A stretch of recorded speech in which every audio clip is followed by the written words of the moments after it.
the way up to heaven. All her life, Mrs. Foster had had an almost pathological fear of missing a train, a plane, a boat, or even a theater curtain.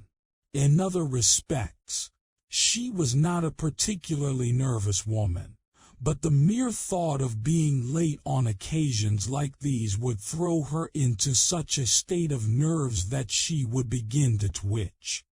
It was nothing much, just a tiny vellicating muscle in the corner of the left thigh, like a secret wink, but the annoying thing was that it refused to disappear until an hour or so after the train or plane or whatever it was had been safely caught.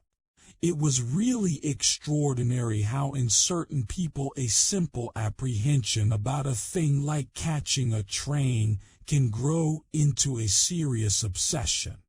At least half an hour before it was time to leave the house for the station, Mrs. Foster would step out of the elevator all ready to go, with hat and coat and gloves, and then, being quite unable to sit down, she would flutter and fidget about from room to room until her husband, who must have been well aware of her state, finally emerged from his privacy and suggested in a cool, dry voice that perhaps they had better get going now.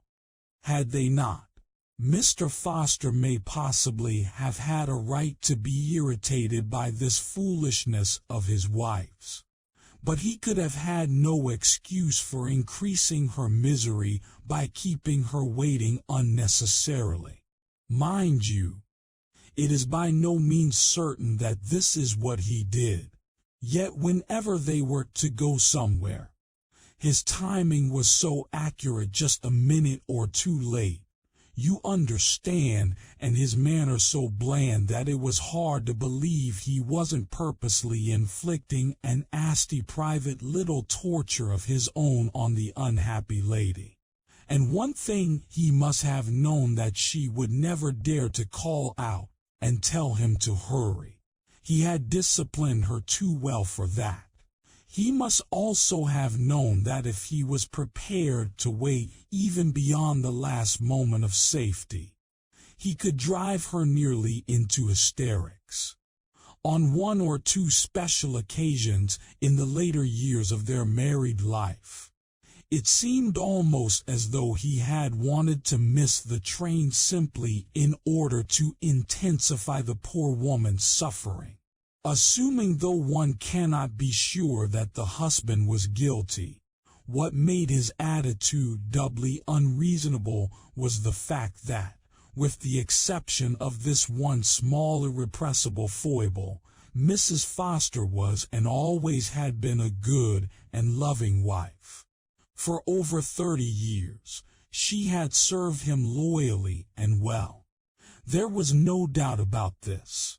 Even she, a very modest woman, was aware of it, and although she had for years refused to let herself believe that Mr. Foster would ever consciously torment her, there had been times recently when she had caught herself beginning to wonder. Mr. Eugene Foster, who was nearly 70 years old, lived with his wife in a large 6-story house in New York City, on East 62nd Street, and they had 4 servants. It was a gloomy place, and few people came to visit them. But on this particular morning in January, the house had come alive, and there was a great deal of bustling about. One maid was distributing bundles of dust sheets to every room, while another was draping them over the furniture. The butler was bringing down suitcases and putting them in the hail.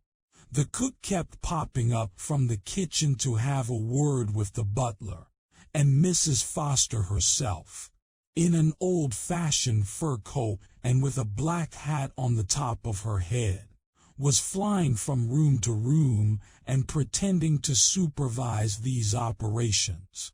Actually, She was thinking of nothing at all except that she was going to miss her plane if her husband didn't come out of his study soon and get ready. "What time is it, Walker?" she said to the butler as she passed him. "It's 10 minutes past 9, madam." "And has the car come?" "Yes, madam, it's waiting. I'm just going to put the luggage in now. It takes an hour to get to Idlewild," she said. "My plane leaves at 11. I have to be there half an hour before and for the formalities. I shall be late. I just know I'm going to be late." "I think you have plenty of time, madam," the butler said kindly. "I warned Mr. Foster that you must leave at 9:15. There's still another 5 minutes. "Yes, Walker, I know. But get the luggage in quickly, will you please?"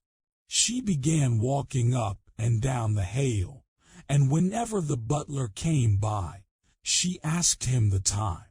This, she kept telling herself, was the one plane she must not miss. It had taken months to persuade her husband to allow her to go. If she missed it, he might easily decide that she should cancel the whole thing. And the trouble was that he insisted on coming to the airport to see her off.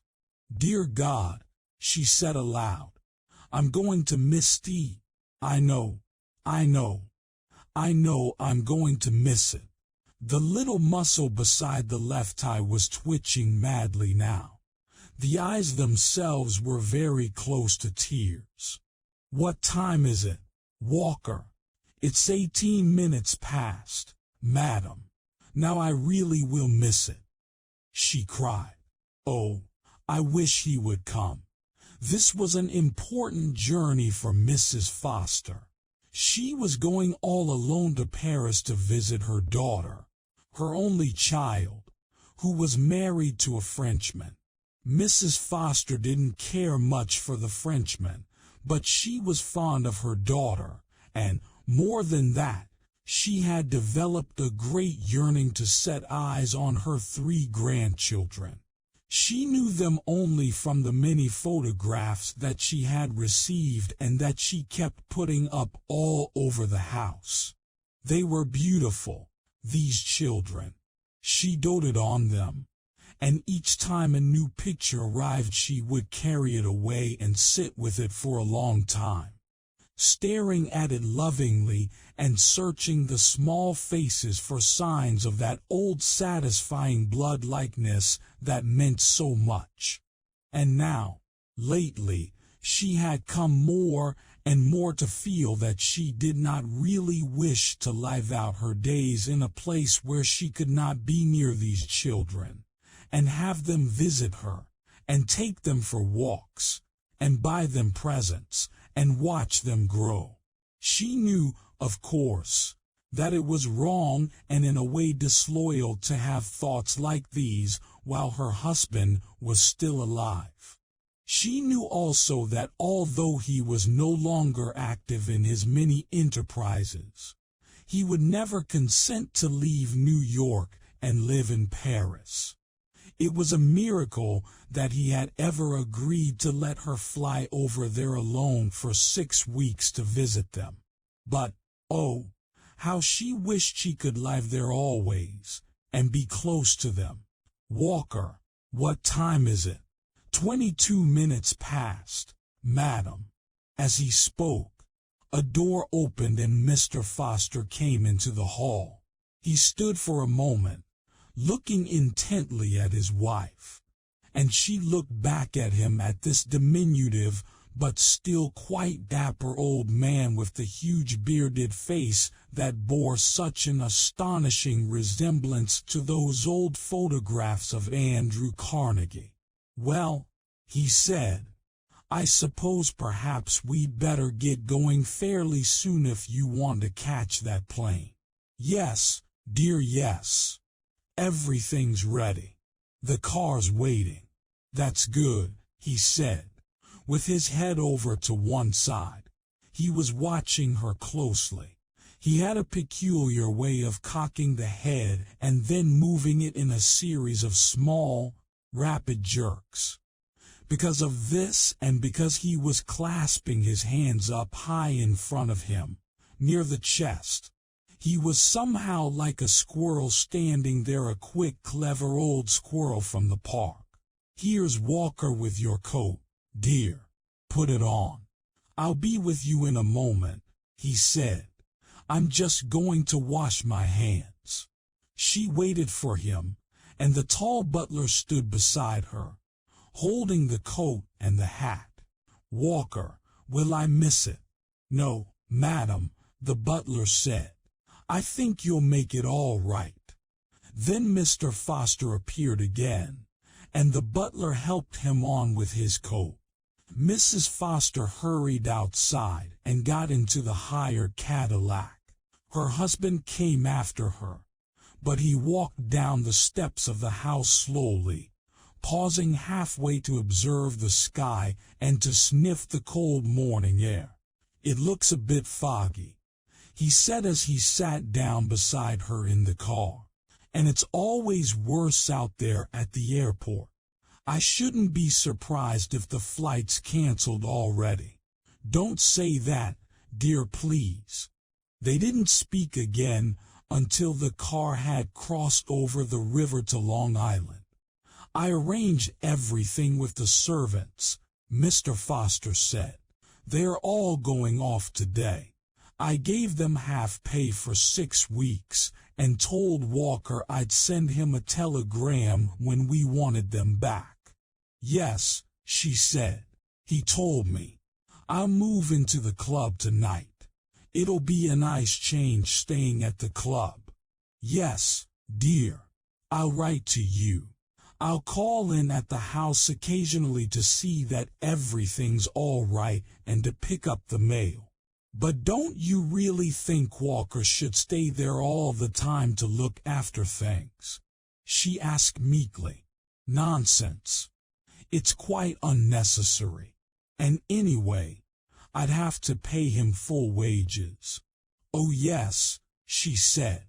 "Of course.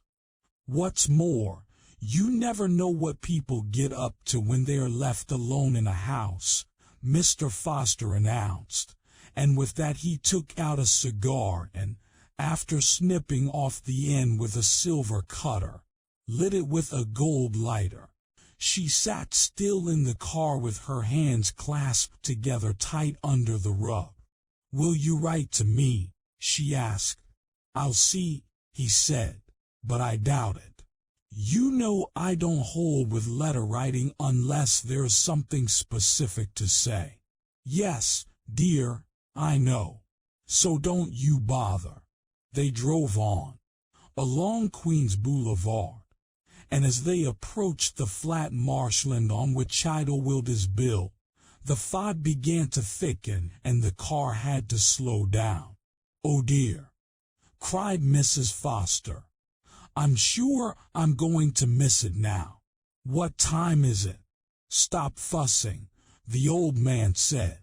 "It doesn't matter anyway. It's bound to be canceled now. They never fly in this sort of weather. I don't know why you bothered to come out." She couldn't be sure, but it seemed to her that there was suddenly a new note in his voice, and she turned to look at him. It was difficult to observe any change in his expression under all that hair. The mouth was what counted. She wished, as she had so often before, that she could see the mouth clearly. The eyes never showed anything except when he was in a rage. "Of course," he went on, "if by any chance it does go, then I agree with you you'll be certain to miss it now. Why don't you resign yourself to that?" She turned away and peered through the window at the fog. It seemed to be getting thicker as they went along, and now she could only just make out the edge of the road and the margin of grassland beyond it. She knew that her husband was still looking at her. She glanced at him again, and this time she noticed with a kind of honor that he was staring intently at the little place in the corner of her left eye where she could feel the muscle twitching. "Won't you?" he said. "Won't I what? Be sure to miss it now if it goes. We can't drive fast in this muck." He didn't speak to her any more after that. The car crawled on and on. The driver had a yellow lamp directed onto the edge of the road, and this helped him to keep going. Other lights, some white and some yellow, kept coming out of the fog towards them, and there was an especially bright one that followed close behind them all the time. Suddenly, the driver stopped the car. "There," Mr. Foster cried. "We're stuck." "I knew it." "No, sir," the driver said, turning round. "We made it. This is the airport." Without a word, Mrs. Foster jumped out and hurried through the main entrance into the building. There was a mass of people inside, mostly disconsolate passengers standing around the ticket counters. She pushed her way through and spoke to the clerk. "Yes," he said, "your flight is temporarily postponed, but please don't go away.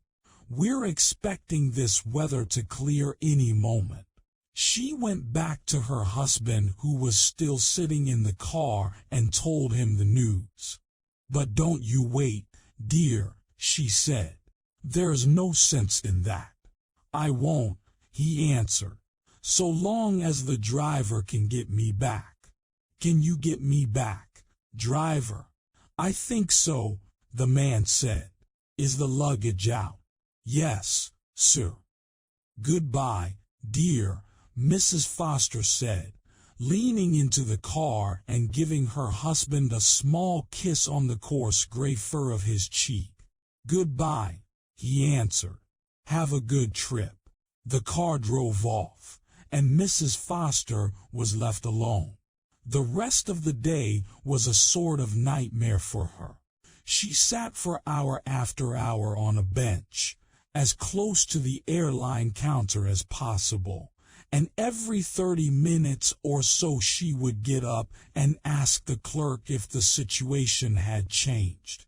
She always received the same reply, that she must continue to wait, because the fog might blow away at any moment. It wasn't until after 6 in the evening that the loudspeakers finally announced that the flight had been postponed until 11 o'clock the next morning. Mrs. Foster didn't quite know what to do when she heard this news. She stayed sitting on her bench for at least another half hour, wondering, in a tired, hazy sort of way, where she might go to spend the night. She hated to leave the airport. She didn't wish to see her husband.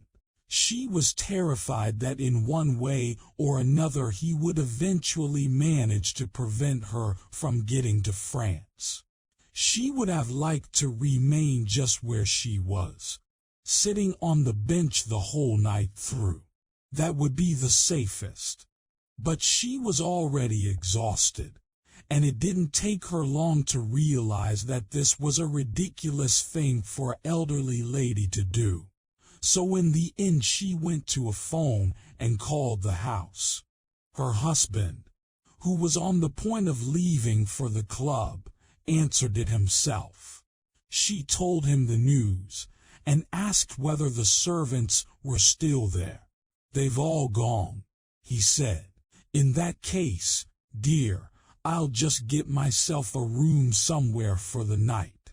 And don't you bother yourself about it at all." "That would be foolish," he said. "You've got a large house here at your disposal. Use it." "But, dear, it's empty." "Then I'll stay with you myself. There's no food in the house." "There's nothing." "Then eat before you come in. Don't be so stupid, woman. Everything you do, you seem to want to make a fuss about it. Yes, she said. I'm sorry. I'll get myself a sandwich here, and then I'll come on in. Outside, the fog had cleared a little, but it was still a long, slow drive in the taxi, and she didn't arrive back at the house on 62nd Street until fairly late. Her husband emerged from his study when he heard her coming in. Well, he said, standing by the study door, how was Paris? We leave at 11 in the morning, she answered. It's definite. You mean if the fog clears? It's clearing now. There's a wind coming up. You look tired, he said. You must have had an anxious day.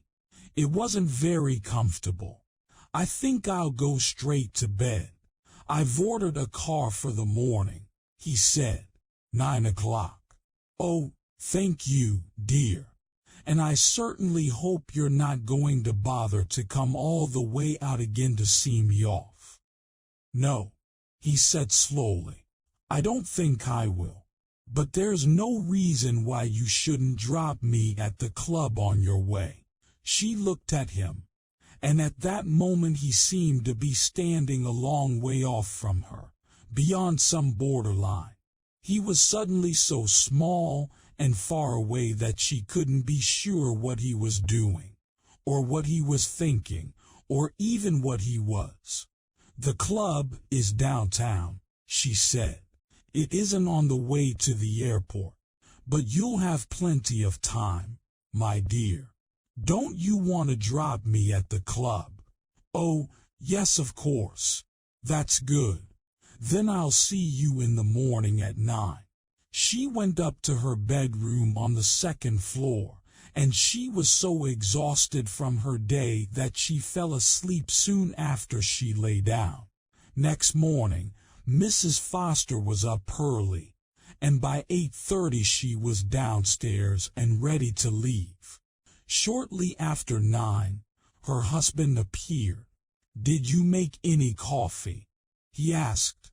No, dear. I thought you'd get an iced breakfast at the club. The car is here. It's been waiting. I'm all ready to go. They were standing in the hall. They always seem to be meeting in the hall nowadays, she with her hat and coat and purse. He in a curiously cut Edwardian jacket with high lapels. Your luggage. It's at the airport. Ah, yes, he said. Of course. And if you're going to take me to the club first, I suppose we'd better get going fairly soon, hadn't we? Yes, she cried. Oh, yes, please. I'm just going to get a few cigars. I'll be right with you. You get in the car. She turned and went out to where the chauffeur was standing, and he opened the car door for her as she approached. What time is it? She asked him. About 9:15. Mr. Foster came out 5 minutes later, and watching him as he walked slowly down the steps, she noticed that his legs were like goat's legs in those narrow stove-pipe trousers that he wore. As on the day before, he paused halfway down to sniff the air and to examine the sky. The weather was still not quite clear, but there was a wisp of sun coming through the mist. Perhaps you'll be lucky this time, he said as he settled himself beside her in the car. Hurry, please, she said to the chauffeur. Don't bother about the rug. I'll arrange the rug. Please get going. I'm late. The man went back to his seat behind the wheel and started the engine. Just a moment, Mr. Foster said suddenly. Hold it a moment, chauffeur, will you? What is it, dear? She saw him searching the pockets of his overcoat. I had a little present I wanted you to take to Ellen, he said. Now, Where on earth is it? I'm sure I had it in my hand as I came down. I never saw you carrying anything. What sort of present? A little box wrapped up in white paper. I forgot to give it to you yesterday. I don't want to forget it today. A little box. Mrs. Foster cried. I never saw any little box. She began hunting frantically in the back of the car. Her husband continued searching through the pockets of his coat. Then he unbuttoned the coat and felt around in his jacket. Confound it, he said. I must have left it in my bedroom. I won't be a moment. Oh, please, she cried. We haven't got time. Please leave it. You can mail it. It's only one of those silly combs anyway. You're always giving her combs. And what's wrong with combs, may I ask? He said, furious that she should have forgotten herself for once. Nothing, dear, I'm sure. But, stay here. He commanded. I'm going to get it. Be quick, dear. Oh, please be quick. She sat still, waiting and waiting. Chauffeur, what time is it? The man had a wristwatch, which he consulted. I make it nearly 9:30. Can we get to the airport in an hour? Just about. At this point, Mrs. Foster suddenly spotted a corner of something white wedged down in the crack of the seat on the side where her husband had been sitting. She reached over and pulled out a small paper-wrapped box. And at the same time she couldn't help noticing that it was wedged down firm and deep, as though with the help of a pushing hand. Here it is, she cried. I found it. Oh dear. And now he'll be up there forever searching for it. Chauffeur, quickly run in and call him down, will you please? The chauffeur, a man with a small rebellious Irish mouth, didn't care very much for any of this, but he climbed out of the car and went up the steps to the front door of the house. Then he turned and came back. Door's locked, he announced. You got a key? Yes, wait a minute. She began hunting madly in her purse. The little face was screwed up tight with anxiety, the lips pushed outward like a spout. Here it is. No, I'll go myself. It'll be quicker. I know where he'll be. She hurried out of the car and up the steps to the front door, holding the key in one hand. She slid the key into the keyhole and was about to turn it, and then she stopped. Her head came up, and she stood there absolutely motionless, her whole body arrested right in the middle of all this hurry to turn the key and get into the house. And she waited 5, 6, 7, 8, 9, 10 seconds. She waited. The way she was standing there, with her head in the air and the body so tense. It seemed as though she were listening for the repetition of some sound that she had heard a moment before from a place far away inside the house. Yes, quite obviously she was listening. Her whole attitude was a listening one. She appeared actually to be moving one of her ears closer and closer to the door. Now it was right up against the door, and for still another few seconds she remained in that position, head up, ear to door, hand on key, about to enter but not entering, trying instead, or so it seemed, to hear and to analyze these sounds that were coming faintly from this place deep within the house. Then, all at once, she sprang to life again. She withdrew the key from the door and came running back down the steps. It's too late, she cried to the chauffeur. I can't wait for him, I simply can't. I'll miss the plane. Hurry now, driver, Hurry. To the airport. The chauffeur, had he been watching her closely, might have noticed that her face had turned absolutely white and that the whole expression had suddenly altered. There was no longer that rather soft and silly look. A peculiar hardness had settled itself upon the features. The little mouth, usually so flabby, was now tight and thin. The eyes were bright, and the voice, when she spoke, carried a new note of authority. Hurry, driver, hurry. Isn't your husband traveling with you? The man asked, astonished. Certainly not. I was only going to drop him at the club. It won't matter. He'll understand. He'll get a cab. Don't sit there talking, man. Get going. I've got a plane to catch for Paris. With Mrs. Foster urging him from the back seat, the man drove fast all the way, and she caught her plane with a few minutes to spare. Soon she was high up over the Atlantic, reclining comfortably in her airplane chair, listening to the hum of the motors, heading for Paris at last. The new mood was still with her. She felt remarkably strong and, in a queer sort of way, wonderful. She was a trifle breathless with it all, but this was more from pure astonishment at what she had done than anything else. And as the plane flew farther and farther away from New York and East 62nd Street, a great sense of calmness began to settle upon her. By the time she reached Paris, she was just as strong and cool and calm as she could wish.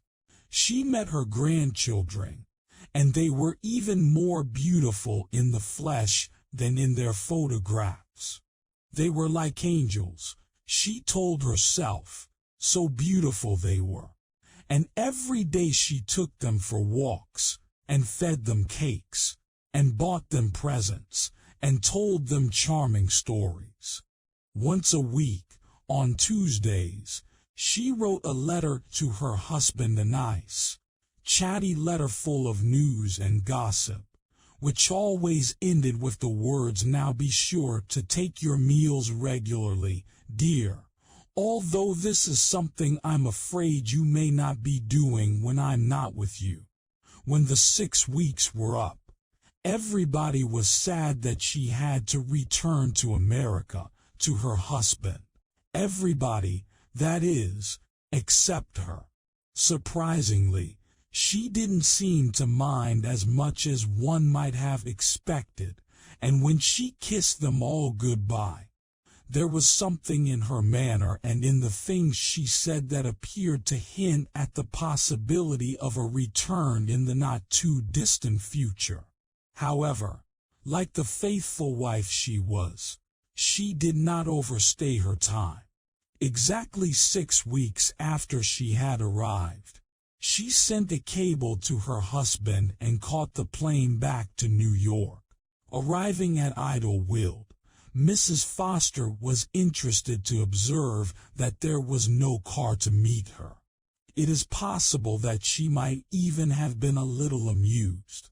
But she was extremely calm and did not overtip the porter who helped her into a taxi with her baggage. New York was colder than Paris, and there were lumps of dirty snow lying in the gutters of the streets. The taxi drew up before the house on 62nd Street, and Mrs. Foster persuaded the driver to carry her 2 large cases to the top of the steps. Then she paid him off and rang the bell. She waited, but there was no answer. Just to make sure, she rang again, and she could hear it tinkling shrilly far away in the pantry, at the back of the house. But still no one came, so she took out her own key and opened the door herself. The first thing she saw as she entered was a great pile of mail lying on the floor where it had fallen after being slipped through the letter box. The place was dark and cold. A dust sheet was still draped over the grandfather clock. In spite of the cold, the atmosphere was peculiarly oppressive, and there was a faint and curious odor in the air that she had never smelled before.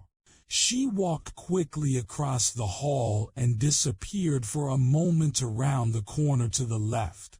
At the back, there was something deliberate and purposeful about this action. She had the air of a woman who is off to investigate a rumor or to confirm a suspicion. And when she returned a few seconds later, there was a little glimmer of satisfaction on her face. She paused in the center of the hail, as though wondering what to do next. Then, suddenly, she turned and went to cross into her husband's study.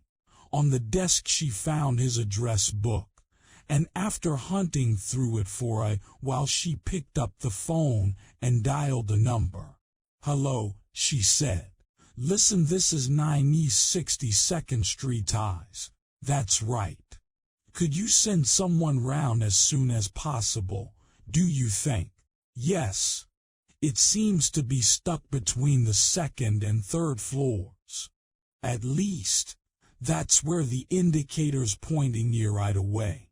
"Oh, that's very kind of you. You see, my legs aren't any too good for walking up a lot of stairs. Thank you so much. Goodbye." She replaced the receiver and sat there at her husband's desk, patiently waiting for the man who would be coming soon to repair the lift.